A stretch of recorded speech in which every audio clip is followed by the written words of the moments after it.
Dr. Tolu, I know, people have come to know you as Dr. Femi, which is, Yeah, definitely. but, for we that have known you way back, it's difficult to adjust to the Dr. Femi. But, okay, let me just mention to like anyone saying this is Dr. Tolu Femi Oyewole, co-founder of Fortics Life Group Limited, and it's been, a privilege to be part of your journey in some way or the other. And I believe like there's more for you to offer to the world, knowing you and some of the ideas you've shared.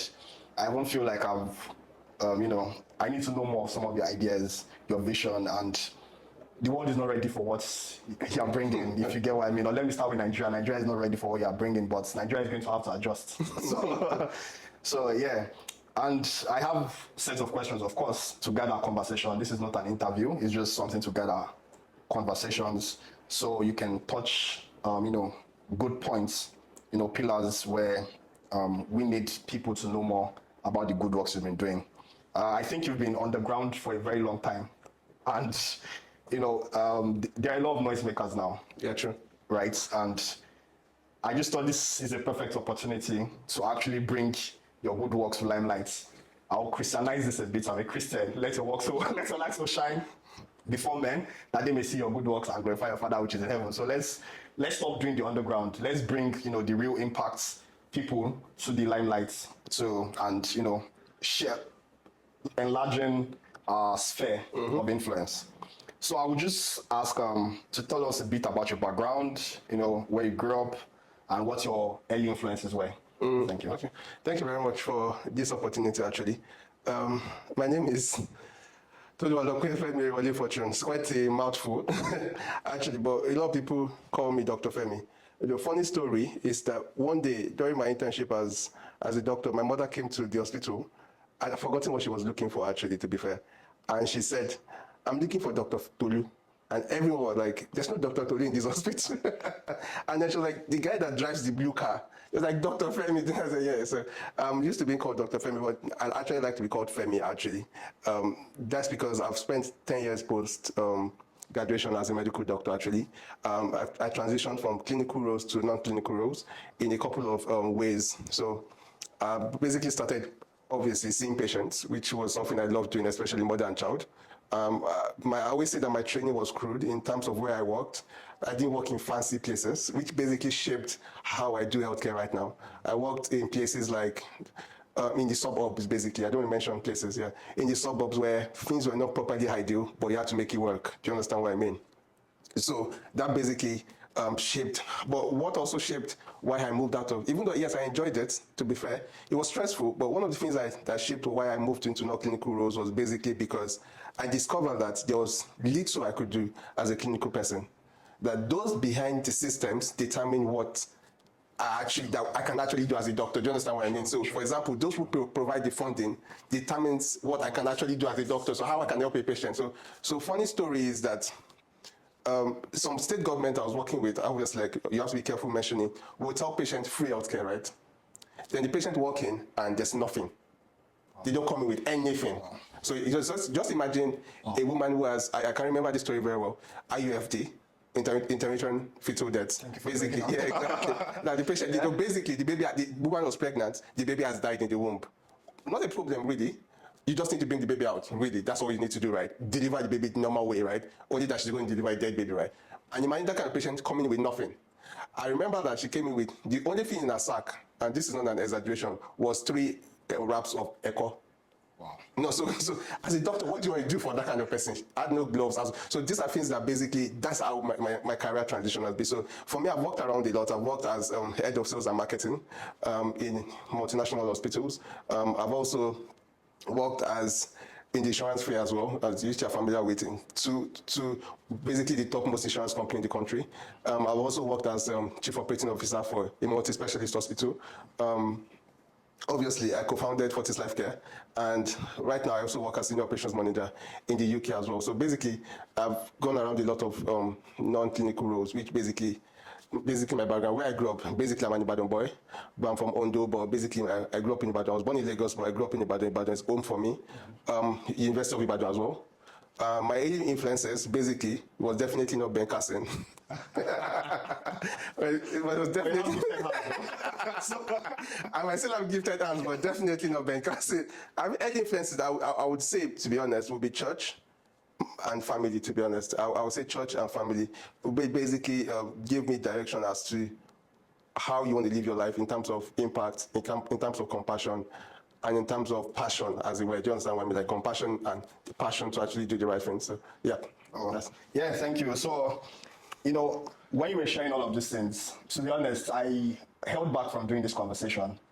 I was thinking it's going to be very familiar. Like, I know you, but I decided, no, I'm just going to do it because I want to hear some things I've heard before and I've forgotten. And in all of these journeys, I knew family was going to come up. Yeah. Considering your dad, legend, everybody knows like he's full of wisdom. So your influences have been early from like way back. Yeah. So it's really, nice to hear these things again. I would ask, what has your experience living in both Nigeria and United Kingdom shaped your perspective on healthcare and business? Okay, so healthcare, it's. I feel like there's a lot of parallels. While as well, there's a lot of convergence. So when I mean parallels, meaning that there's a difference in what the expectations are in terms of healthcare delivery, right? So, but there's a convergence as well. Now, what are the parallels? The parallels are that in the two systems, which the UK systems are basically strictly guidelines as to what healthcare service delivery should be. So, for example, when I'm treating stroke, there's a guideline I follow as a doctor, right? Okay. So, in Nigeria, it depends on the location. Okay. If I'm treating stroke in the north, and that's basically due to the availability of certain things, or even availability of the healthcare practitioners themselves, right? So if I'm treating stroke in the north, or even within the same regional space, it's different. So I remember that when I was practicing in one of these suburbs, when we used to manage pre-eclampsia, I get preeclampsia. That's why. Preeclampsia is basically hypertension in pregnancy. That there'll be protein in the urine is very dangerous for women and all of that. Basically, so when we manage eclampsia, actually, when it becomes full seizures and all of that, we had to develop our own model. Because we discovered that what we were doing wasn't working and we're losing mothers. And so we had to develop a model. And I remember my senior colleague saying, Fem, this is what we're going to be doing moving forward. We started doing that, we started getting results. Now you can see the difference in the parallels that you can't do that in the UK. Wow. You definitely can't do that. You're probably going to lose your license. Do you understand what I mean? Because what if it goes wrong? Do you understand? But for us in Nigeria, because we might not have all the resources in the world, you need to be very, what's it called? Clinical acumen has to be high, and you also need to be very innovative. You understand? That's why people say, which I agree, that Nigerian doctors are probably one of the best in the world because they can manage in any situation they find themselves. Now, that's the parallel. Now, the convergence, which is very key, is financials. At the end of the day, you understand that what really drives the health sector is whoever provides the finance. And what drives the NHS, for example, that covers 99% of the UK population, is the amount of money the government is pumping into it. What is not making Nigeria healthcare work so greatly is also the amount of money the government is pumping into it. It's also the amount of money the government is pumping into it as well. So funding is the convergence, and basically that's what I discovered in the healthcare system. In terms of business, obviously I work in private sector in the UK in terms of healthcare as well. I feel like it's basically the same thing as well in terms of the fact that you need to get your clients, you need to do quality service delivery, especially because it's private, and you need to know how to retain them, and obviously you need to know how to manage resources as well that are available to you.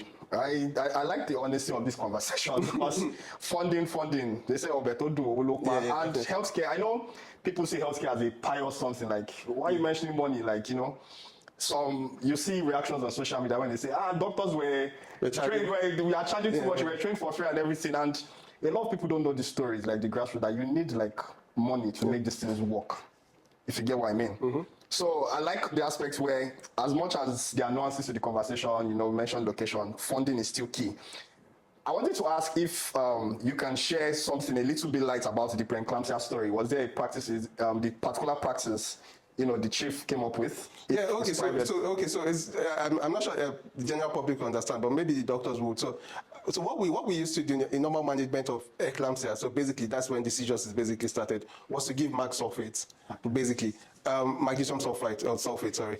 And that was routine, we give IM really, and IM intramuscularly, right? So basically, we were doing that here, but we still were not getting results. And that's a mild way of saying mothers were actually dying. So when we say we're not getting results, we were still losing mothers to eclampsia, basically, right?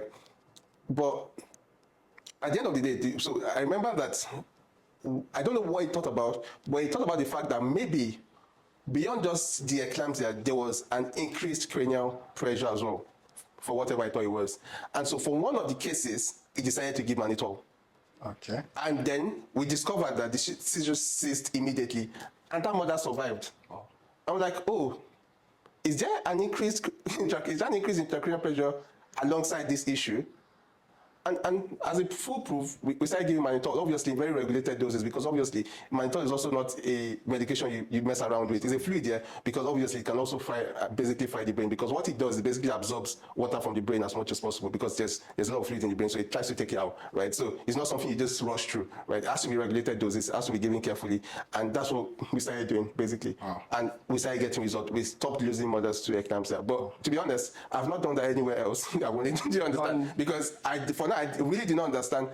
We're not taught in school. Maybe I might have missed the class, but I can't remember where intracranial pressure, but maybe some gynecologists do, was going to be part of what we will expect when these seizures happen. But it actually worked, and wow. Yeah, and that's what we did. Oh, I was going to ask what's the reason for people not adopting this, because of course there are still places where women are being lost to eclampsia. Yeah, eclampsia is a very dangerous thing, really. And to be honest, it was basically more like a, what's it called? That thing where you say light bulb moment for my senior at that time. It was a light bulb moment, like, let's just try this, right? So obviously, if it's not been, and don't forget that,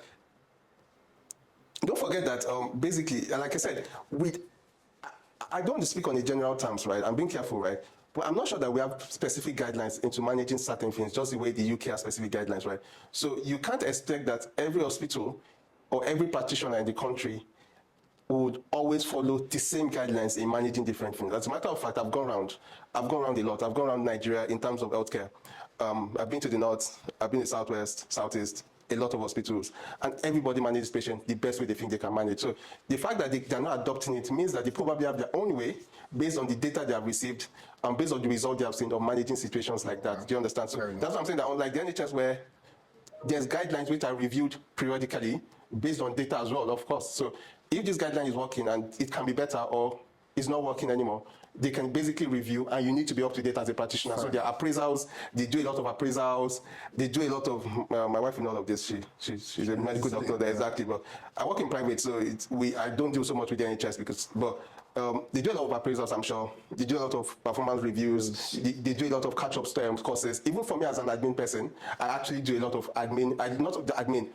medical courses just to keep up, because I know we strayed a bit, right? So let's circle back. What inspired your entrepreneurship in healthcare, to pursue entrepreneurship in healthcare? What inspired it? Yeah, so basically, to be honest, entrepreneurship was not the goal. Okay. I'm going to be very honest with you. As a matter of fact, I never actually saw myself as a business person, to be fair. But in school, I did a couple of business, to be fair, actually. But doing business at a larger scale was not something I was thinking of, especially in the healthcare space. Okay. Because, you understand, what I wanted to go behind the scene. So what I wanted was more of policy making than entrepreneurship. Wow. Do you understand? Okay. And to be honest, for me, I feel like entrepreneurship is still a route to policy making. That's the way I think of it in my head, even till now, right? But how did I get into entrepreneurship? Was the fact that a couple of things led to a couple of things, which stories you know about, and I had no other play. Basically, it was more of a life event to me, where I had no other play but to do what I'm doing right now. I had no other option. Like I said, I've been around. I got my dream job, working with the biggest insurance company in Nigeria at the time. You understand? I got my dream job as a chief operating officer in multi-specialist hospital as well. The salaries were decent at the time, to be honest. You could see the amount of work that I was doing. Yeah. We moved, for example, the hospital I was the chief operating officer, we moved patients from 50 encounters, basically 50 patients a month, to 400 in less than a quarter of a year. Do you understand? Which is probably, these are all verifiable data, right? So I was enjoying that. That can be a lot of pressure, but I was enjoying that. But at no point did I imagine that I was going to actually now have to do it on my own. Do you understand? Yeah. For me, I'm always happy to be behind the scene. That's the way I've always been. Like, even when I was in church leadership and as a youth, I enjoy being behind the scene. I don't like being seen, to be honest, right? So Now, having to start my was a life event, which I'm appreciative of. Yeah. That event happened, and yeah, I got myself into entrepreneurship, but it was not particularly the goal. Yeah, goal. Yeah, I understand. Yeah. I know the part of you, wanting to be behind the scene. Yeah. Like having to make you do this video is an achievement on its own. So I want to know how you get to balance your personal life, your family life, and your professional responsibility. As a family man in your 30s, like that's really early. Like that's stuff of goals. How do you get to balance these things all together? Okay, that's a difficult question because I know I started this conversation.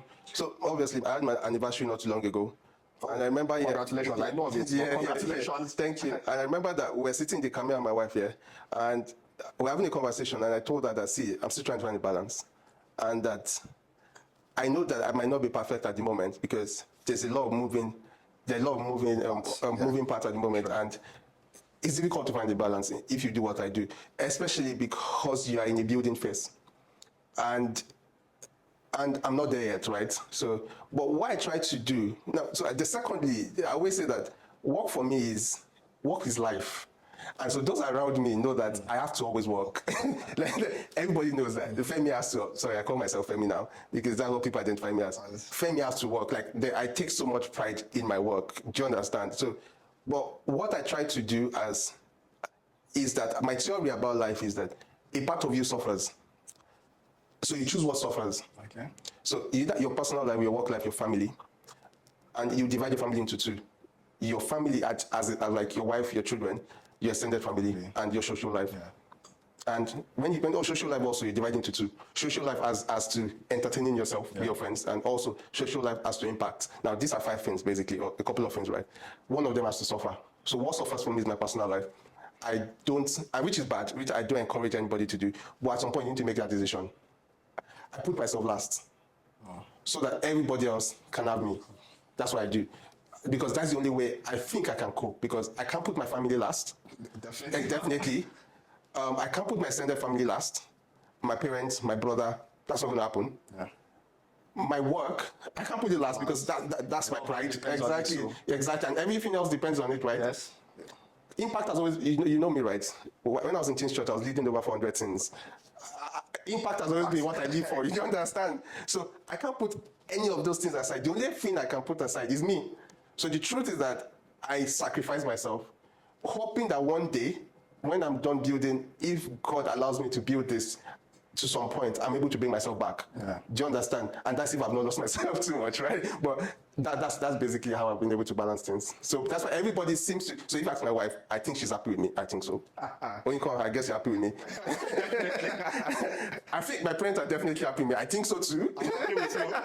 So I think that a couple of my friends are happy with me. I guess maybe most of my staff are happy with me. But I think my partner is happy with me as well. Definitely happy with me. I think a lot of people are happy with me. To be fair, I get a lot of goodwill. Actually, I think one of the things I get the most in life, I say I don't get a lot of things. I don't get a lot of gifts, to be fair. I say this a lot, but I get a lot of goodwill, to be honest. I get a lot of goodwill. And so for me, like, I feel a lot of people are happy with me, but sometimes I just like to lock myself up in the room and like, so what about you? But I don't care for now because as long as they're happy, it's okay for me. Yeah. So that's how I'm able to find the balance. Wow. This, if it helps, right? I think you're not going to lose yourself because you're building identity on the most important thing, which is family. Yeah. Is a full circle. It's going to come back and save you. Yeah, eventually. Yeah. So if it helps, I can tell you for a fact, when those kids grow, they are going to see an inspirational father, that they look up to. And, your wife being a good partner, so her, definitely. she's definitely going to come back, appreciate these things. And that's not to say, even she, she's giving a part of herself to you, like a big part of herself. So it all comes back to serve you in the end. That identity is key. So it's definitely coming back to serve. So, well, I guess we're going to visit this conversation 45-50. When the balance eventually comes. I plan to retire by 40. But I'm not going to tell you my age right now. But I think everybody wants to have a conversation with me. The first thing I tell you is that I'm retiring at 40. I'm done. After 40, I'm done. So that's why I said 45-50. We're going to have this conversation again. I say, where's the balance? So, I would ask what role family has played in supporting your entrepreneurial journey. Okay, it's family in terms of nuclear extended, or basically both of them, yeah? Overall.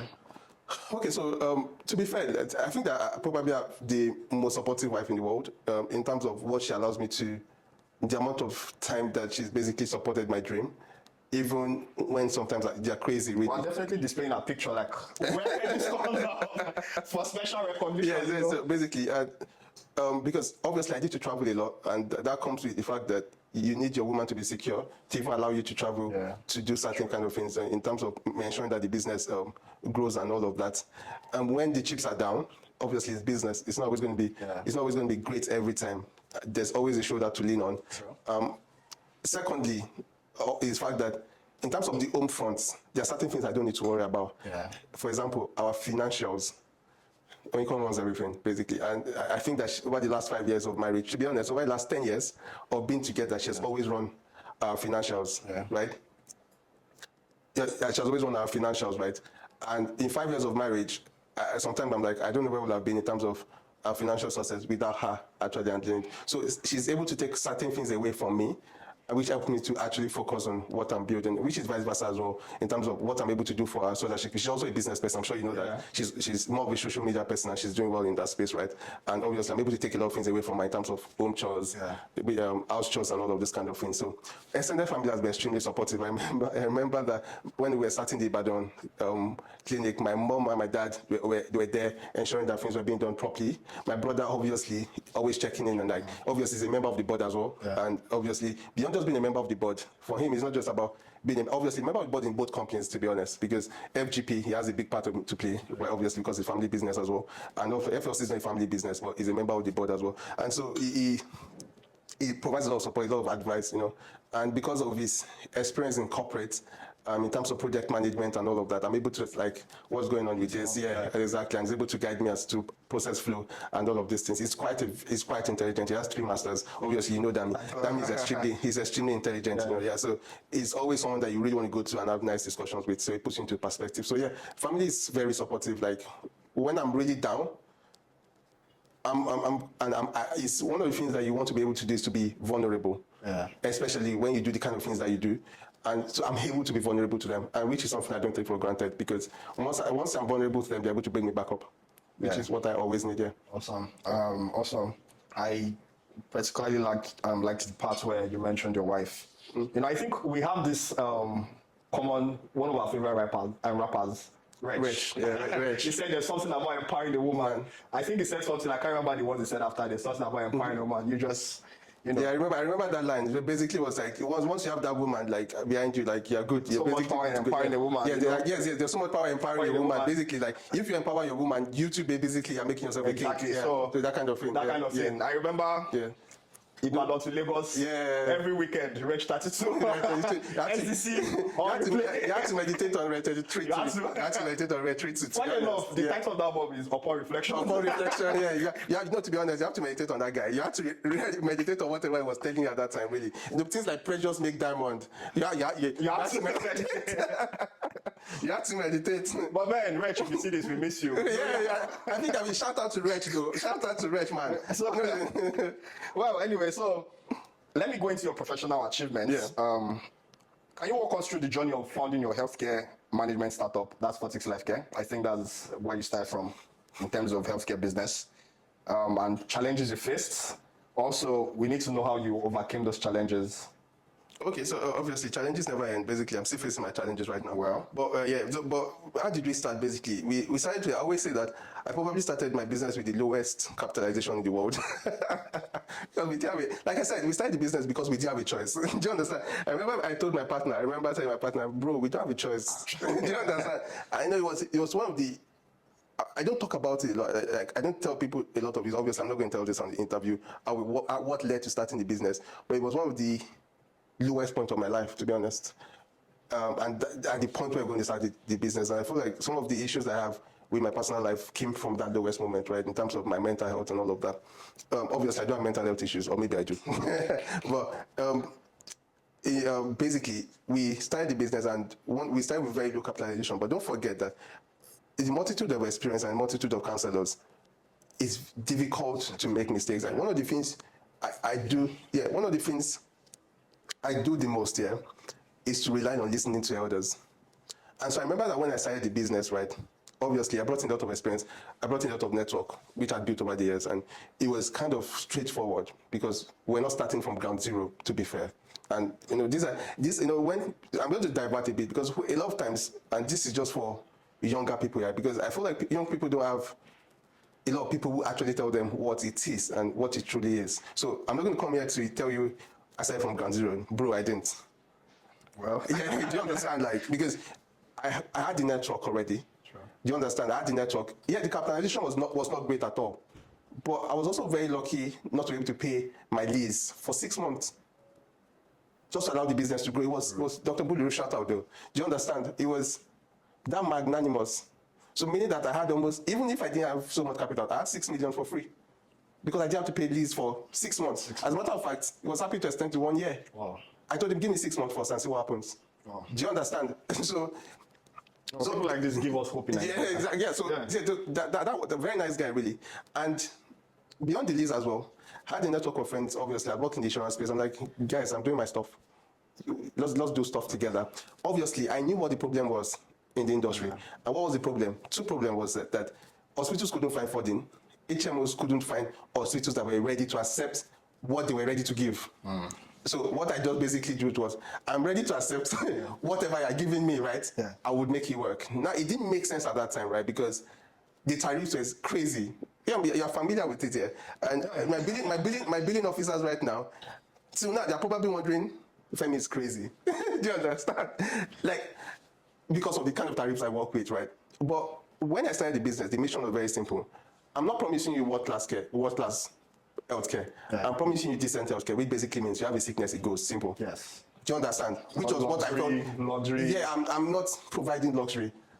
99% of the population can't afford luxury anyway, so why am I investing in luxury when all they wanted was just basic care, basically? So if I was going to do that, I needed to understand that I need to accept this tariff, I needed to bring a lot of people in, and I needed to work on my cost control. And so, obviously, that took a long time to learn. Cost control took a lot of time to learn. And as my journey as an entrepreneur, it was obvious that I started with operations, making sure that everything was fine. Now I deal basically purely financials. Like, I remember the time I see it, now that I sit down with accountants will be like, are you sure you're a medical doctor? Because I'm basically telling you everything that you need to hear about my financials, you understand what I mean? My P&L, my balance sheets, my general ledger.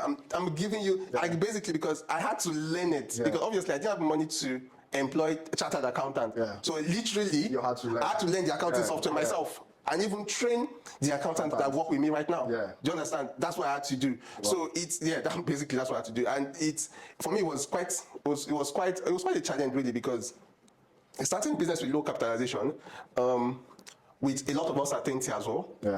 In a marketplace like the healthcare where people are not ready to easily fund. You understand? Cost control as well, it's a lot of work, and somehow we're able to come up with innovative ideas that helped us to keep the business afloat. And I'm saying that so far, what year was 2022? In the last 4 years, we've always hit the green in terms of our P&L, profit and loss. In the last 4 years, only 1 year we had the red. That was a horrible year, really. 2022, horrible year. I'm sure my partner and my chief of base officer here, everybody's scared of that year. 2022 was horrible. As in, we thought we're going to sink to the ground, But God was faithful, really. But as I said, those years taught us a lot of innovation, also human resource. So one of the things we did in Fortics Life Care again was the fact that we couldn't employ certain category of experience. Do you understand? So what we did was to employ people with not so much experience, but that took a lot of work from us. But we're proud of it. Why are we proud of it? We're able to bring people with zero experiences and build them up. So for example, my present group head of operations, Glory, started as a receptionist 3 years ago. And obviously, you know what that's done to our salary. Do you understand what I mean? And that's what we did. And so those are the things, but it was a lot of work. Training people to get to that level. And patience. And patience as well. Patience as well. Wow. So what makes your healthcare, management style, what makes Fortics, let me start using the name Fortics, what makes Fortics Life Care stand out in the Nigerian, healthcare landscape? And from your exposure in UK, let's use a bit of global landscape. So what makes Fortics? So first, why were you? Take that again. That question. Okay, so what makes your healthcare business stand out in the Nigerian landscape? And with your exposure in the United Kingdom, let me use a bit of global landscape also. What makes Fortics Life Care stand out in this landscape? Okay, so I think that for us is very, very, very simple. Fortics Life Care is impact, basically. We understood what we wanted to achieve from the beginning. Yeah. And we knew what we wanted. We didn't tell ourselves, we didn't lie to ourselves. We basically said, this is what we did, two things, or basic things, I'm going to say it. Decent healthcare. All the stakeholders must benefit, those two things. So decent healthcare, meaning that patients must be satisfied with our service delivery, right? Patient must get well, healed, whatever. All the stakeholders must see it as profitable. Do you understand? Okay. So our uniqueness is that we always want to merge the two together. So what we have always done, and why we are unique in the Nigerian space, is that we primarily want to cater for that 99% who don't have access or who cannot afford, using the resources, the limited resources that's available to us, right?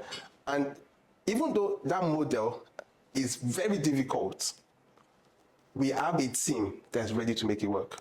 Do you understand? Yeah. And so, which is why we have survived over the period of time, even with very limited resources. And that's what's unique to us.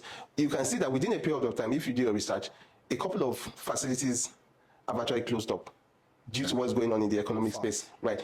But the reason why we still keep thriving is because we understood that, see, at the end of the day, what we need is the numbers. Once we have the numbers and we ensure the cash flow is coming, we can cater for these people and still make it profitable for our stakeholders. And that's what is unique about us. So for us, we have made impact our selling point. Do you understand? And the truth is that if you make impact your selling point, you probably never go wrong. Do you understand? Because as long as you are making impact and you are getting the numbers, the cash flow comes as well. And once the cash flow comes, the banks come as well. Do you understand? Then maybe eventually the government comes as well. Do you understand? So for us, we play the long game. Do you understand? And bringing that into UK is that this and I said those are parallels. You can't really compare UK's financing. If you said America, it would have been a different ballgame because America is purely capitalist and their healthcare is almost similar to what we do in Nigeria, right? Obviously, they are regulated as well. But in terms of the financing, you want to compare Nigeria with America. In terms of financing, you don't. In terms of the financial model, you really want to compare Nigeria with UK. It doesn't contradict what I said in the morning that in the beginning that we need finance for healthcare, but the way the finance comes is very different. The UK government keeps putting money into the NHS. Meaning that most of the funding for healthcare delivery comes from the government, right? But finance is available. For us in Nigeria, most of the funding basically comes from the private sector, right? Either private HMOs or private paying patients, right? Do you understand? So the model, so it's difficult to say there's an experience you can really bring. But for us, the uniqueness, and obviously UK doesn't have a problem of coverage and affordability because everything is free. Do you understand? So for us also, we're a Pan-African company, basically. We are not particularly global. We are Pan-African. We know that where the problem is Africa. Everybody else has sorted themselves. Africa needs to sort itself. And so if you follow me very much on social media, I'm always talking about social infrastructure and all of this. These are the things that Africa needs. And so because we are Pan-African, our influence is how to resolve the healthcare problems in Africa. And the uniqueness is that we are not running away from the limited resources. We don't run away from it. We take the limited resources and make it work. That's why we're unique. Wow. So I like the sound of impact. You know, I was talking with my wife yesterday and there was a lot of impact. I think in that moment I was even forming that resource. I was saying your part impact. So I like the sound of the impact. And you mentioned something, that struck me. You said UK has coverage. And from discussions with you in the past and discussions now, I've come to realize one of your goals, for Fortics is to ensure coverage for a lot of people too, because I've seen a number of healthcare, healthcare businesses, hospitals, where it's obvious these people just want to cater to a set of individuals. But I know yours has been very particular about coverage for all. You understand? So I want you to give us a bit of light because in my mind, I'm starting to think there are, areas like northern Nigeria where they don't have coverage, or they don't have enough coverage. And yes, it happens in every other state, but we know what the north is really facing. I'm now starting to think, how can you bring this to, some people say underdeserved areas. I don't call them underdeserved areas. They deserve it too. So how can you bring this coverage, strategy to the north? So I'm surprised that people call any place undeserved areas, to be honest. I feel like that's horrible thing to say if anyone has said everybody deserves healthcare. I think that basically is part of the, it should be part of your human right, to be honest, right? Yeah. At certain levels, really, right? So, and like you rightly said, for us, it's basically about coverage. And those that know me very well, when I have healthcare financial conversations, I always ask the question, why do we have certain hospitals? I'm not going to mention names because I see billions spent on certain things, and it amazes me. And I always make a joke to my partner, and I'm not going to mention him as well. And I'm like, there's a federal institution that cannot maintain one single MRI machine. They simply can't maintain that machine. It keeps going off every Eke market day. Do you understand? So why, as a private person, would I buy an MRI machine? When I know that there are people, for example, in the north, that have, there are areas in the north where there has high maternal mortality rates, and those billions would have been useful to them providing primary healthcare centers, maternity centers that can deliver babies safely. And people say that, oh, is that a charity? I said, no, I'm not providing charity. Yeah. They're going to pay me. They might not pay me as much, but do you know how many people come? Yeah. Because there's nothing there. Yeah. Do you understand? And people say, how does that work? And I ask them again, how does Amazon work? Yeah. How does all of these cheap websites, Temu, AliExpress work? Simply the numbers. I've never understood why people don't get it. For me, I don't understand it. Do you understand? This place is already underserved. Do you understand? Obviously, they're not underdeserved, but definitely underserved. Then the next question people are going to ask me is, what if they don't like it? Nobody doesn't like it. Yeah, true. They only are not informed enough to see the benefits. True. Because if I show you the data of the number of people that have died and the number of people that are not going to die, if you actually use my facility, you probably come. True. What people are really scared of is how much it's going to cost me. Yeah, true. And so even if you don't go to the north, even in the south, for example, a lot of people go, don't forget we have a pharmacy as well. A lot of people go to the pharmacy because they think the hospital is so expensive.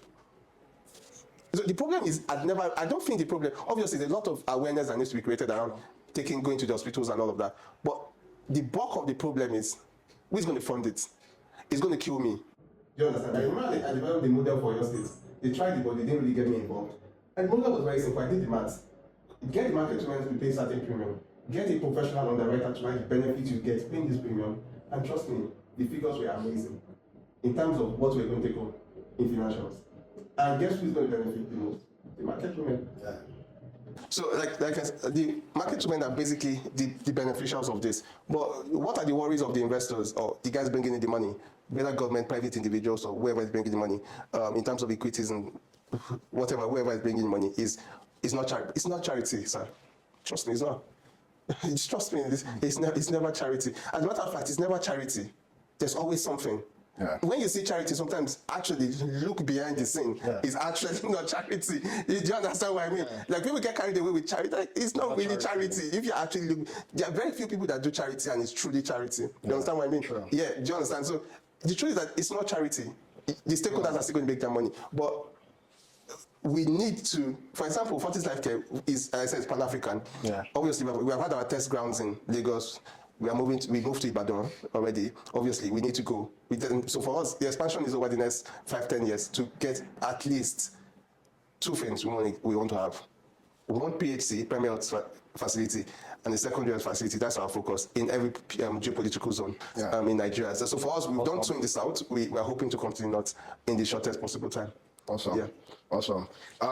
So there's something in what you've said, right? And I think awareness is a problem. Awareness on the part of people that need the healthcare, them thinking they're going to pay an arm and a leg, And I think that's something my wife has also mentioned, right? Like, even as much as you make efforts to make healthcare available to some of these people, that awareness is lacking. But there's also a crucial part of awareness that you mentioned, the stakeholders in terms of the people benefit from the healthcare stakeholders too, but the stakeholders in the parts of investors, funding. I think awareness is lacking on their end. Yeah. I would say a lack of awareness, but don't worry, I get what you mean. Yeah, so how do you aim to bridge that? Yeah. To bridge that gap. Maybe awareness is not the problem. Maybe sufficient knowledge. But how do you aim to bridge that? So let me first, I always say that, you know why the theory of people don't like going to hospital, how that theory was debunked? It was debunked very easily. That when HMOs came along into the Nigerian healthcare space, we noticed that people started coming to hospitals a lot more. I think I remember one HMO story. The mother would bring her Yeah, children, even the ones that are not sick. See, all of you. Yeah. Do you understand? Yeah. Do you understand? Yeah. So basically, that basically debunked the idea that people did not want to come to hospital. Yeah. That basically told you that the reason why they didn't want to come was because they thought they were going to pay. True. Once you take out that issue from them, trust me, they're going to flood you. Do you understand? But obviously, the awareness, the same thing when I was working in the suburbs as well. Immediately the government said it was free. The hospitals were filled up. Wow. Do you understand? So there's a lot of awareness that needs to be created. The fact that maybe people want the best good healthcare, but people also need to be told that see, you can actually afford it. Yeah. And if you follow this plan that we have for you, Yeah. we're going to take a bit of money from you, Yeah. but these are the things that are going to benefit, which basically what private HMOs did. And one of the biggest HMOs right now in country, how they were able to conquer the retail insurance market. That's what they simply did. Oh. What they simply do. Don't worry, pay 2005. I'm sure you know the HMO I'm talking about right now. Pay 2005, you can access the hospital. But by the time you see the underwriting, I'm not going to say so much. You're wondering, at the back end, we're looking at the underwriting, I'm like, wow. I see what you're doing. I see what you did there. I basically see what you did there. But trust me, I'm very familiar with that company. Do you know how many investors that's coming? But the truth is that the numbers they made was mad. Do you understand? What's mad numbers? But what did they do? Simple. Make it affordable and create awareness around the affordability. That's what they did. They created awareness around the affordability. Do you understand? Everybody knows that you should go to the hospital. Obviously, you want maybe in some areas they don't know. Yeah. But so you want to start your awareness from there. So go to the hospital. So that awareness is don't worry, you can afford it. It's not going to. So now that's on the part of the people, right?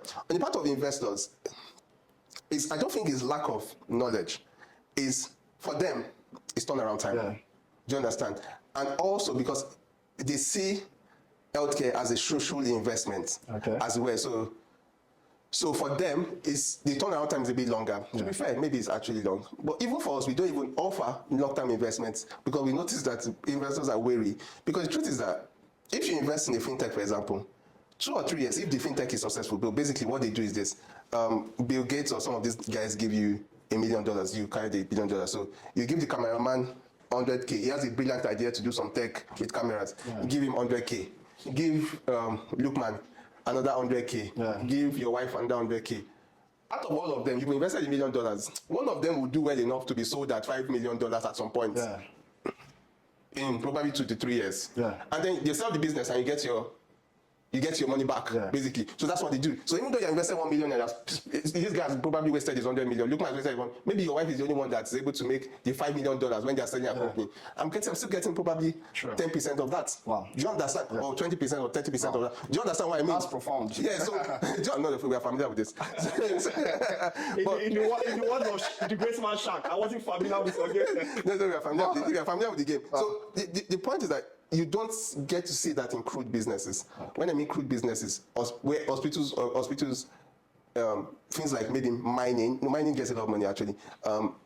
Crude business is providing services, just raw services like healthcare and all of this kind of thing, because you need to grind it out. You understand? Yeah, I understand. Nobody's going to come and buy me one day. Yeah. Do you understand? Yeah. I need to grind it out to a point where I can be bought. Yeah. So, for example, a big hospital in Lagos just sold out after 35 years. So that's for a lot of money. Wow. But he had to grind it out. He did the work. Do you understand? Yeah. He didn't need to sell, but obviously he was thinking of a succession plan. Yeah. Right? But he had to do the work. Do you understand?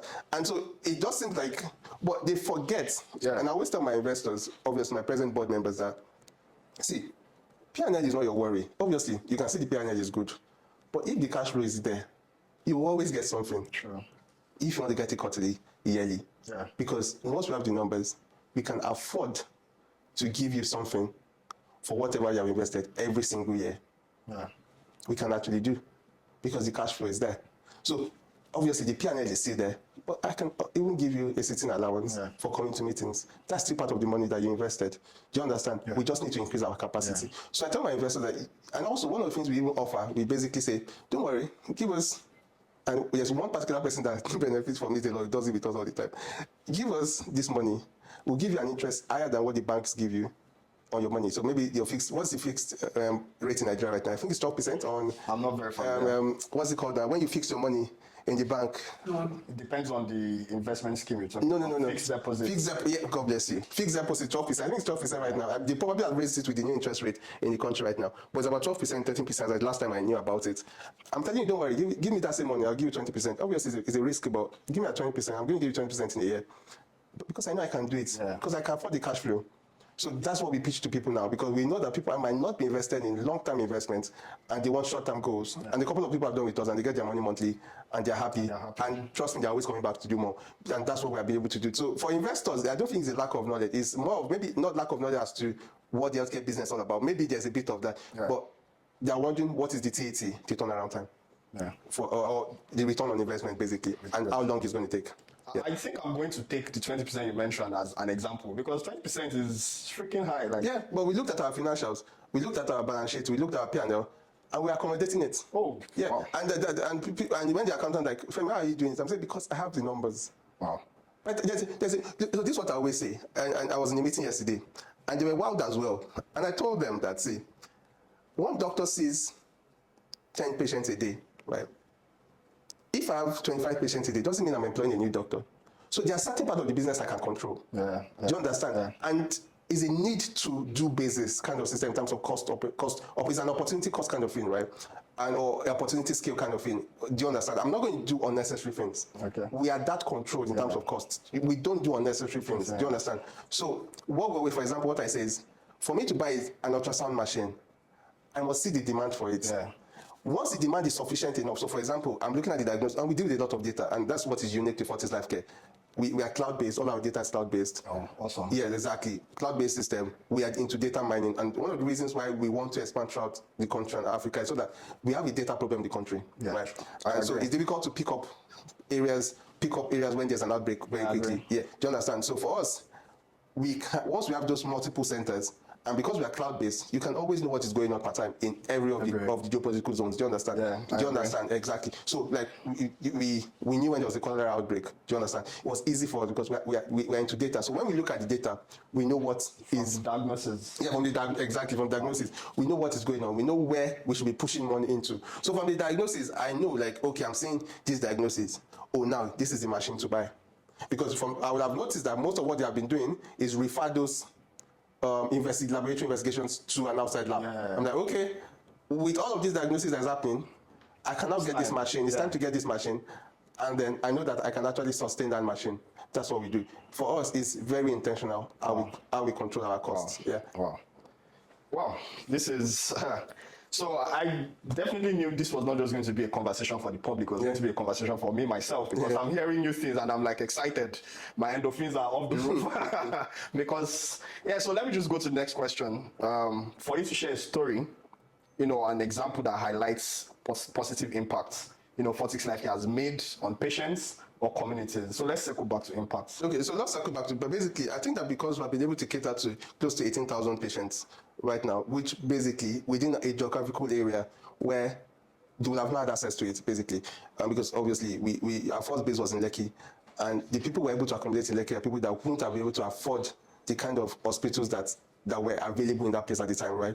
And the fact that we're able to accommodate them was a big relief to them. And the fact that HMOs as well could be able to refer a lot of patients to us within that geographical areas that they would have had to go to probably very far places, or not even had access at all.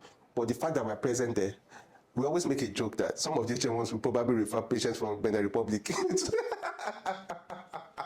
we always make that to one of our hospitals because of the fact that we're able to make those services, even up to specialist services, available. Do you understand what I'm saying? So for us, that is big for us. So yes, we feel like maybe, obviously, in terms of financials, it's growing, to be fair, right? It's obviously the business is just 4 years, and the financials are really growing. Gross revenue over the last 4 years is pushing $500 million already. Wow. Exactly. So it's not with the business that started with, I was just going to say 5 million naira. Wow. And I'm pushing $500 million in just 4 years, right? Wow. So it's growing, and a lot of more lives are being touched on a daily basis in terms of the fact that now they are getting access. For me, that's my biggest pride. Not not necessarily. Obviously, money in the bank will make me happy. You can't take that away. You can't take that away, right? But the fact that these 18,000 people probably have struggled. Wow. Yeah. Wow. Well, so I'm going to share a story, right, of an impact Fortics made. I think one of your hospitals, OH Prime Hospital, had a program ongoing for women. Yeah. I think there was this girl that came in the guise of she was able to pay for her operation, I think mammectomy. Yeah. And staff at the front desk, they were, panicking in terms of they had already gone ahead to a certain extent, not like they could not pull back. And they were panicking like, how is Chama going to take this? And it just came to your table and you just winked it off. Just go ahead. And I'm like, in my mind, are you crazy? Okay, so there's a part of me that, and that's why I have my partner. So there's a part of me that, like I said, I'm a very impact person, really. And there's a part of me that I don't see money the way people see money. Oh. I don't say so much about myself, really. It's not something. The way people see money, and that's why I have my wife as well, because she abuses me a lot about that. Do you understand? I don't see money the way people see money. Maybe it helps me a lot as well, but maybe it's also a disadvantage as well because people can take advantage of it, right? Yeah. For me, if you give me money today, I'm thinking of who is the next person to help. Do you understand? Yeah. Obviously, I have to sort out my family first, right? And even if I don't have the money, and you're saying, Femi, for example, I have this problem. I'm like, she probably can't afford it. That's why. She wouldn't have come to my hospital if she could afford it and not want to pay. Yeah. Obviously, people take advantage of that. Sometimes I've insisted that, no, this person has to pay. Yeah. But most of the time, I'm also very good at reading people as well. Yeah. And so that's why I'm very careful who I'm close with because I don't want to be taken advantage of as well. Do you understand? Because I know my vulnerabilities as well. Do you understand? But you can actually know when people need help. Yeah. And if people do actually need help, I'm not going to run away from helping them. Yeah. Because giving out 200 or 300,000 at a point is not what's going to ruin my business. If any of my board members or investors think that that's what's going to ruin the business, then I'm wondering, why are you on the board? Wow. Do you understand? I'm very blunt to my board members. Like, you know that that's not what's going to ruin the business. What that is going to do for me is probably going to tell other people that's your hospital to go to. Yeah. Because they are able to match. Don't forget what I said. Stakeholders and decent healthcare match both of them together. So Do you understand? And you can't come and tell me that, oh, yeah, a charity. No, I'm going to show you my books. Yeah. Just like I did in the meeting yesterday. Yeah. I showed them my books. Like, see my financials. Yeah. Does that look like charity to you? That looks like a business that's going somewhere, isn't it? Yeah. Exactly. So yeah, exactly. So, but obviously, I have controls around that as well. So, right now, that case will have not gotten to me. It will have probably be handled at the level of my group head of operations, and that's glory, and you might not get that benefit.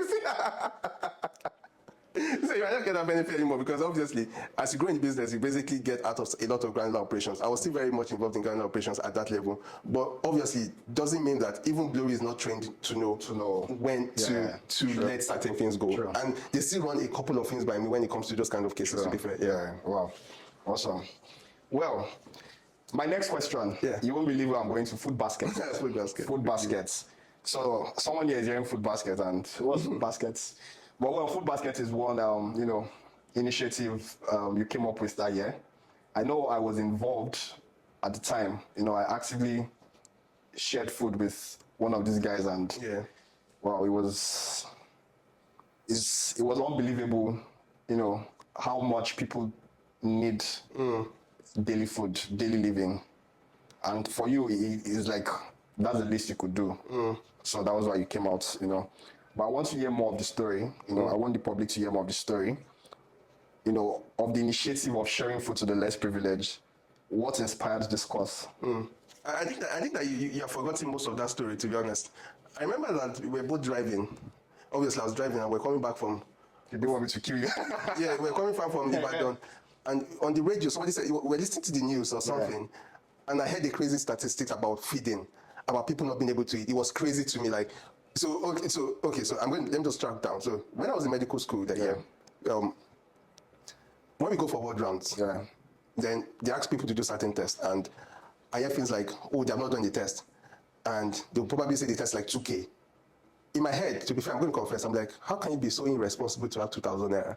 Not to have 2,000 naira. Do you understand? Because my family was not the richest family in the world, but they were middle class, a little bit upper middle class, but they were not part. So certain things, I didn't grow up in an environment where there was lack. Even if there was lack, my parents did not allow us to notice, right? Yeah. So when certain things were coming up. I'm like, why don't you? But what changed my perspective was when I walked in the suburb and I saw things as little as 2005 killing people. Then I realized that, see, life is hard. Just as literally. So since then, I've always had an hick for the fact that people don't deserve to live the way they are living.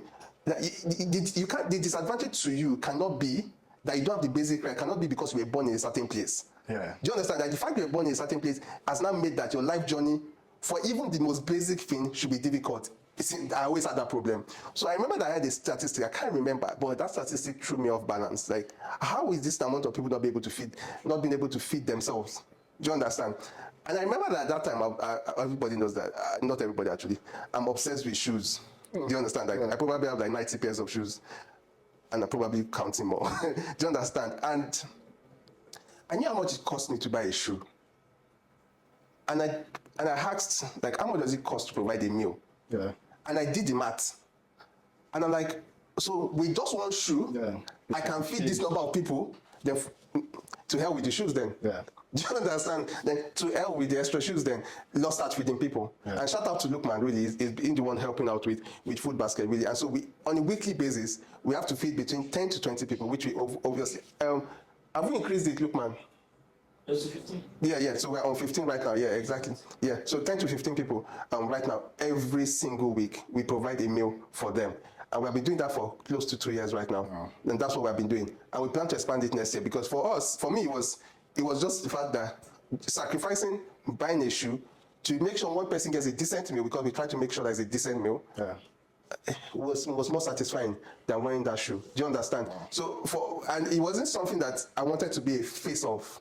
And that's another thing because for me I felt like if 1,000 people were doing that, maybe a lot of people would be getting a daily meal. Do you understand? And I felt like a lot of people could actually afford it. Yeah. And my question was, why were they not doing it? Yeah. Why are people not like, it? I'm not the richest person in the world, but why are people not doing it? Do you understand? Yeah. Or maybe they're doing it, I don't know, but why are they not doing it? Do you understand? Why is more not being done? Or mine especially, obviously, because if more is being done, I think we will know as well. Yeah. Do you understand? I feel like if more is being done, that statistic will not exist. Yeah. Do you understand what I mean? Yeah. So for us, it was something that came out of the fact that I heard something that threw me off balance. On the radio, I'm like, no, we have to start providing a meal per day for people. Yeah. So I'm supposed to ask you what this initiative, right, how it has impacted the community itself. But I'm going to leave whoever is watching to do the math. 15 people every week for the past 2 years. Before it was 10, but now 15 for the past years. I'm going to leave people to do the math, so people can see the impacts they can make also doing the math. You understand? So I'm just going to go to the next thing to ask, for you to share a memorable story from your philanthropy work, right? That's left a lasting impression on you. Considering you did the food basket, I'm sure there are other philanthropy, acts you've taken. So tell me one that left a lasting impression on you. To be honest, I've really given back a lot to the community. I can't remember how many people have actually, even on Twitter, people text me randomly and I give money. People always say, Femi, you're vulnerable. Like, what if they're lying to you? And I'm always like, so if you lie to me, you get money out of me. It doesn't change anything for me. How much is it? Do you understand what I mean? And so that's why I said I don't see money the way people see money. Do you understand? Yeah. I'm into creating wealth, right? And I don't see creating wealth as hoarding. Yeah. Do you understand? Yeah. That's not the way I think. Yeah. So my theory about creating wealth is that you just have to make more. Find a way to keep however you need to make, just make sure you're making more. Oh, this thing you just said, people are going to flood your DMs, bro. They should come. So obviously, like I said, I have systems that now protect me from things like this because I had to create systems that protect me because obviously I can get very vulnerable to things like that. And so I started detaching myself from things like that, my DMs. Even my WhatsApp was crazy at some point, and so I had to basically pin the people I really want to be seeing their email. Do you understand? Like so. Sometimes I have texted you like 2 weeks ago, don't be angry. It's probably that it's too down. Do you understand? So like the people that I always want to talk to are there. So I don't see certain things anymore, right? Because I had to make it more intentional in terms of what I'm doing, right? But what has left, I think that what has left, I can remember because this happens all the time, was that I remember that there was a particular picture like Lukman sent to me of when they did the food basket and I almost cried because I didn't understand it. And for me, it was like, thank God I'm doing this, or thank God I've been able to do this, because there was that particular picture that really, I was a child, I'm like, why is this happening? Do you understand? Yeah. And for me, anytime I see those pictures, I don't even post them that much. And most of the time when I post them, I even cover their faces. Because in my head, I'm like, the fact that they cannot feed, they don't mean you don't have to display their face in the world. Tomorrow, this person can be great in life as well. Do you understand what I mean? But obviously, we post so that we can create awareness, so that maybe we can get more help, to get more funding, to be able to reach out to more people. You understand what I mean? So people need to see what you are doing. For me, I'm not a big person of showing up, but now I'm thinking like maybe if we actually talk more about it, maybe we can help more people. Do you understand what I mean? But what has left is that I remember that there was a particular picture that almost moved me to tears because I didn't understand why people had to live that way. I was even going to ask what your future plans, but now that you're speaking to it, in terms of sharing the pictures for more support, I was going to ask what your future plans for, to expand and sustain this philanthropic effort. Yeah, for us, Food Basket was just beginning. The big picture was a lot, really. Was like I always say that what Africa needs, a little diversion as well. I feel that Africa got distracted. I know the fintech people are not going to like me for this, but I'm going to say it. Africa got distracted with a lot of money being pumped into things that they didn't need at a particular time. Not every fintech was not needed. For example, I'm going to mention this freely. Money Point was needed. Okay. Because basically it was serving the underserved. Free PR for exactly. Money Point, yeah, free PR. But very needed. Needed. Unicorn, that was a proper unicorn. Do you understand what I mean? A couple of folks, I speak a lot of VCs, and a lot of people who co-found them, like, congratulations to you guys, do what you need to do, right, to get this money. But I don't care. But we got distracted because we didn't have the basics. And I felt like technology is to improve on the basics, not to skip the basics. Do you understand what I mean? And so we don't have social infrastructure. People are not getting the right classrooms to stay in. People cannot feed themselves. But we're out there talking about some crazy AI idea, some crazy AI. Like, dude, what are you saying? Do you understand that people still need the basics? So for in terms of philanthropy, I really don't like to use the word philanthropy because it's abused lately. But the work we try to do in terms of what Food Basket we want to do moving forward, obviously, expand the number of people we can feed on a daily. Now, not on a weekly basis now, on a daily basis. That's one. Two, we want to move into educational grants, basically. So we want to get more people into school, especially into areas where we think that deserves it, right? As well. Lastly, this is going to be very expensive. We're looking into housing. I feel personally it's criminal, and this is not just affecting the less privileged. It seems to be affecting the middle class as well. It's criminal that young people cannot afford decent houses. Landlords can make as much money as they want to make, but within the limit of conscience. And if they actually choose to play the long term, they probably can make 3 times the money they're making right now. They're not just looking at it properly. And so for us, increase the number of people we can feed daily, educational grants, get people into schools, into vocational trades as much as possible. And obviously, I want to look into housing, basically. Awesome. I really hope for the best, these things come to fruition, because I know your passion for these things, So I will come back to business again, and I want to know where you see Fortics Life Care and Fortics Global Pharma Care, in the next few years. You could give a timeline to it or not, but where do you see it in the next few years? Okay, so basically, it's called the Fortics Life Group, basically, for both of them. For us, like I plan to retire at 40. So I don't want to tell you my age, but basically, I have 5 years to make sure that. Thank you for telling us. I have 5 years to make sure that that the businesses actually hit the goals. The goals, like I said, is to have 1 PHC, one secondary healthcare in every geopolitical zone in the country, and each of them are going to have a retail pharmacy as well that's going to serve. For us, we just want to build an ecosystem. In the next 5 years, that's what we plan to achieve. Now, obviously, in the next 10 years, we want to actually now triple those numbers, because now we are confident that we now understand how things work across every part of the country, and now we are confident enough to take more investment to triple those numbers. So we are sure that we're able to cater for at least 40% of this 90%, 50% of this 90% that don't have access. And that's our goal in the next 5 to 10 years. So first 5 years is to ensure that we have all of this within the geopolitical zones across Nigeria. Then 10 years is triple those numbers and put a retail pharmacy and build an ecosystem, self-sustaining ecosystem. But don't forget that circulating the cash flow, getting the stakeholders happy, providing this healthcare to a lot of people, and hopefully I can rest. So with a lot of emphasis on retiring at 40, I'll be happy to celebrate your 40 with this impact. My 40th birthday party, trust me, you guys, it's going to be big. Yeah, and it's going to be a celebration of impact. By God's grace. This goes actually fit into the 5-year plan. And by God's grace. We're going to be celebrating all of this. So I would ask now, my next question will be this. How has your business model, evolved to address current challenges in the healthcare sector? Wow, that's a big question, really. That's a very, very, very big question, to be honest, because these are the reason why I'm in the country even right now is to address the current healthcare challenge. So you keep addressing. Literally, that's the reason why I'm in this country. I think that the major fundamental problem we're having right now in the country, beyond lack of funding, really, we're still good, yeah? Yeah, we could. Yeah, the fundamental problem we're having beyond lack of funding is also the lack of human resource. So in the last couple of years, what we have seen is that a lot of human resource has disappeared in terms of healthcare practitioners. Specialists are almost non-existent at this point. Even the general practitioners are probably very difficult to find. So it's been difficult to actually address that issue because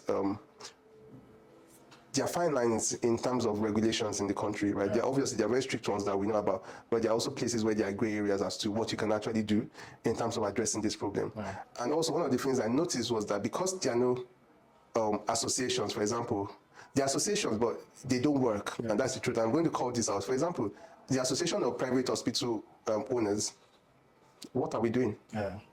Because we need to take a stand. For example, the NHS started using physician assistant, and I'm going to annoy doctors on this one. Yeah. I'm sorry, my colleagues, but it was obvious that they needed to do it. Yeah. The NHS is strongly nurse-led. There was a reason why. The NHS wasn't ready to pay more salaries to doctors. So what did they do? They created alternative doctors. Do you understand? Doctors. do you understand?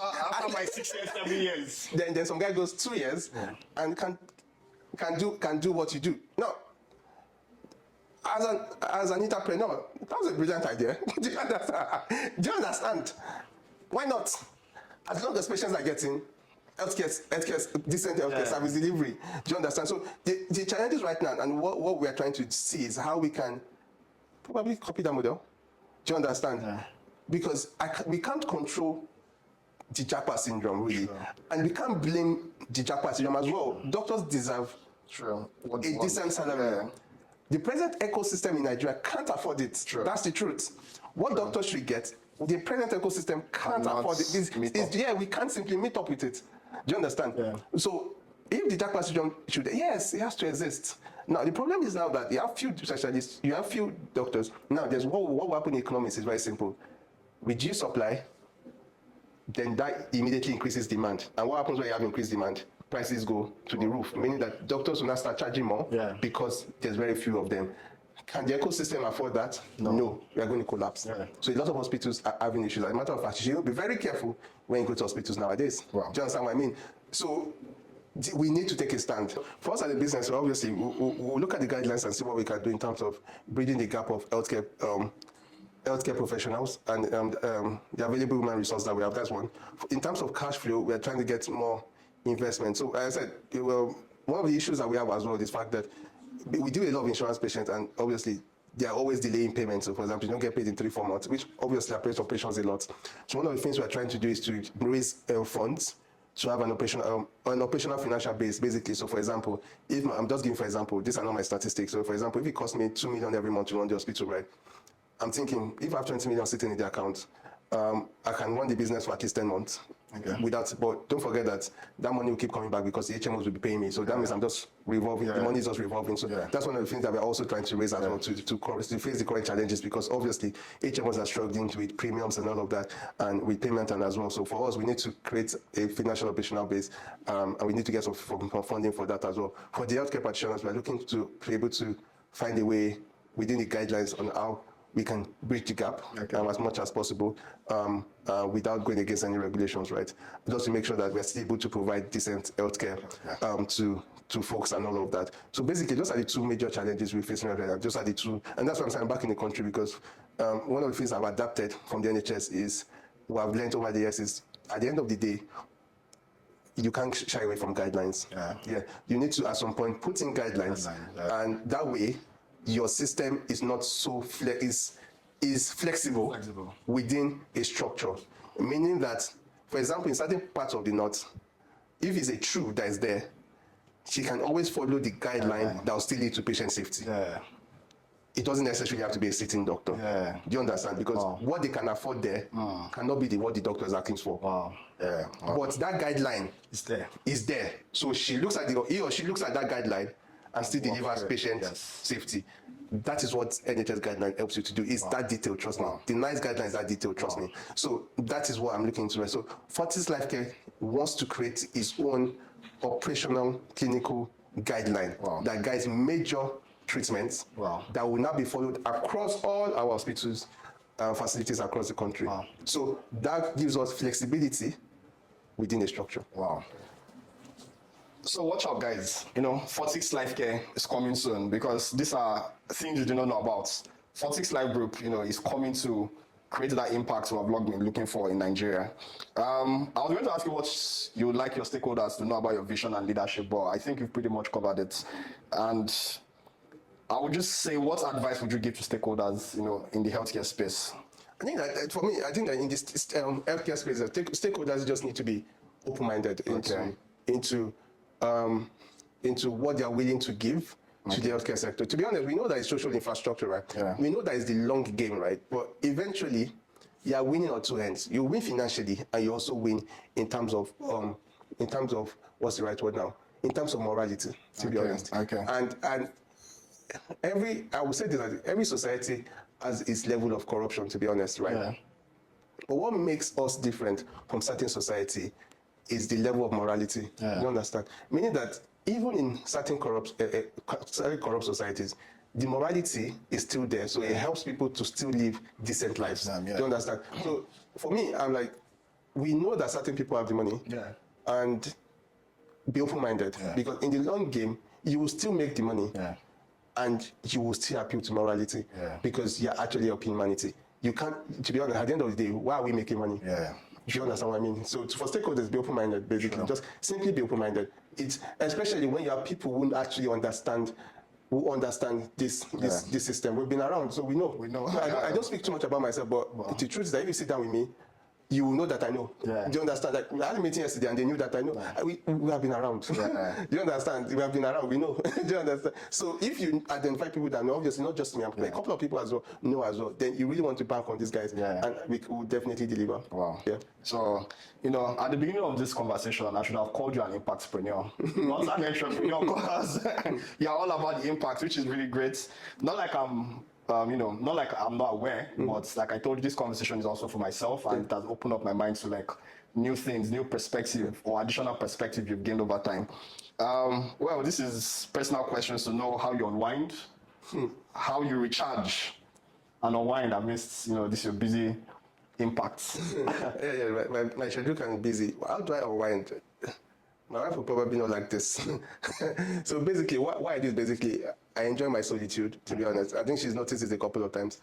It's just basically just be by myself, to be honest, and able to separate myself from everything. Do you understand? And it gives me a bit of, I enjoy being with friends as well. But obviously, staying outside the country, I don't have too many friends, and it's always a blessing to be able to come back home and obviously stay with people that truly love you, and with family and everything. But most importantly, in terms of unwinding and recharging and debriefing, I actually enjoy my solitude a lot. So most times I'm probably just by myself in my living room till very late, just being by myself. Do you understand? Men will say it's a men thing. Yeah, basically, I guess an adult men thing. So someone gave a riddle. Like, this is also talking about a men thing. Someone gave a riddle. He was like, what's the common saying that comes up every International Men's Day? Silence. I don't know. Really? They said it's okay to cry. It's okay to cry, because we need to tell the men to cry at some point, man. No, to be honest, but as a man, you have to be a man. You have to be a man. You have a choice. Right. So, is there a personal motto or philosophy that guides your decision? A certain artist, Davido says, "We rise by lifting others," and I think he actually has guided his decisions. You can have some reservations about the guy, right? But you can tell that particular motto has guided a number of his decisions. So what is your personal motto or philosophy? I think for me, it's two things, really. First of all, at the end of every mail I send, from my official email, it always says, "The breath of the Lord giveth inspiration." So as long as you're alive, there's something that you actually give to the world. Do you understand? And that's for me, and that's why I do what I do. Like, there's definitely something in me that the world needs, and I have to give it to. Anytime I send that mail, I hope somebody reads it and remember that is that. Secondly, my second motto in life is, which basically influences how I work, is that if you have to do the work, then do the work. Do you understand? Like, we might not all be Dangotes. I always say this all the time. I say this to my team members. We will not all be Dangotes. As a matter of fact, very few of us will be Dangotes. Very few of us will. Some of us be Elon Musk. Some of you, maybe maybe just one person in the world will ever become an Elon Musk again, right? Well, Do you understand? But the truth is, if you actually do your work well, excellently, you will get recognized, and you will actually progress in life. Do you understand? And you'll probably be able to afford decent things in life as well. You just need to put in the work. Yeah. Right. Wow. Thank you, Dr. Femi. Thank you, Dr. Tolu, for your time. Thank you for having me around. Yeah, so I didn't introduce myself earlier and it wasn't oversight. I wanted to have a conversation about Dr. Femi. So thank you everyone for listening to this. I'm Oluwakaide. And Everything Growth Brandon is actually set up to bridge, the knowledge gap for founders, through funding stories. Also to bring to light the good works African founders are doing. So we're glad to have you on this platform. And the public is going to be seeing more of Dr. Femi one way or the other because, like I said, this good work needs to come to light. So I implore everyone to stay tuned. I implore everyone to share as much as possible to see it so people have hope in our country and our continent, Nigeria. The hope begins with us. So thank you guys for watching this. We hope to see you in the next edition.